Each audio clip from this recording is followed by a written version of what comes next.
বিএনপিকে সহযোগিতা করুন। আজকের এই সাধারণ সম্পাদক তোমায় পড়ে মনে সবুজের পতাকায় তোমায় দেখা যায়, তোমায় দেখা যায়।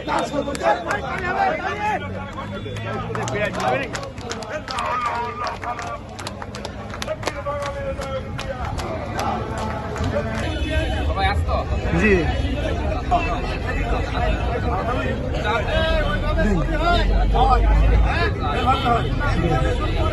দিলেন এই ছবিটা হচ্ছে ব্যাপার। হায় আল্লাহ, আজকে বিজয় দিবসের দিনে তোমার শাহী দরবারে মেহেরপুর জেলা বিএনপির সর্বস্তরের নেতা কর্মী শাহী দরবারে হাত তুলেছি।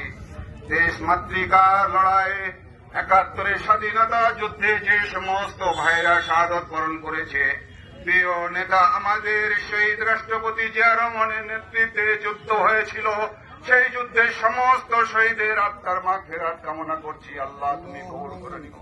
দিবসে আজকের এই র্যালিতে যেসব নেতৃবৃন্দ অংশগ্রহণ করেছেন, গ্রামগঞ্জ থেকে এসছেন, পৌরসভা থেকে এসছেন, ছাত্র দল এসছেন, যুব দল, স্বেচ্ছাসেবক দল, মহিলা দল, সকলকে জেলা বিএনপির পক্ষ থেকে সংগ্রামী শুভেচ্ছা সালাম জানাচ্ছি। আমাদের সাথে উপস্থিত আছেন আমাদের সিনিয়র নেতা ইলিয়াস হোসেন, আলমগীর খান ছাতু, আমাদের মুজিবনগর উপজেলা সভাপতি আমিরুল ইসলাম, আমাদের সাথে উপস্থিত আছেন সদর উপজেলা সভাপতি জনাব ফয়েজ মোহাম্মদ, সাইদুল ইসলাম, আমাদের সিনিয়র নেতা জনাব হাফিজুর রহমান হাবি ভাই, পৌর বিএনপি সভাপতি আব্দুল লতিফ, পৌর বিএনপি সাধারণ সম্পাদক ইয়ানুদ্দিন মানা, আমাদের নতুন পাবলিক প্রসিকিউটর নজরুল ইসলাম, আমাদের জেলা সাংগঠনিক সম্পাদক ওমর ফারুক লিটন, আমাদের সাথে উপস্থিত আছে আরো অঙ্গ সংগঠনের নেতৃবৃন্দ।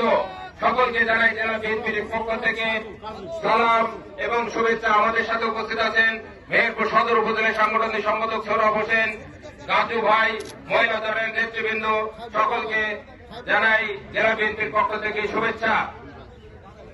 দেশ কিন্তু একটি গভীর ষড়যন্ত্রে লিপ্ত আছে। আজকের দিনে আমাদের শপথ নিতে হবে, কোনোভাবেই এই ষড়যন্ত্র যেন বাংলার মাটিতে কেউ না করতে পারে।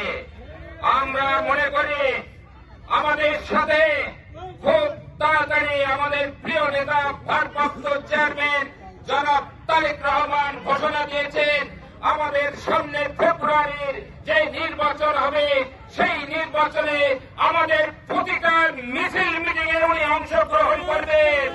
এটা বাংলাদেশের ইতিহাসের সবচেয়ে ভালো একটি সুসংবাদ বলে আমরা মনে করি। এই বাংলাদেশ যতবার বিপদে পড়েছে, এই জিয়া পরিবার ততবারই বাংলাদেশকে এই খাত থেকে টেনে তুলে বাংলাদেশকে আবারও স্বনির্ভর একটি সবুজ বাংলাদেশ, একটি গণতান্ত্রিক বাংলাদেশে বাংলাদেশের মানুষকে উপহার দিয়েছে।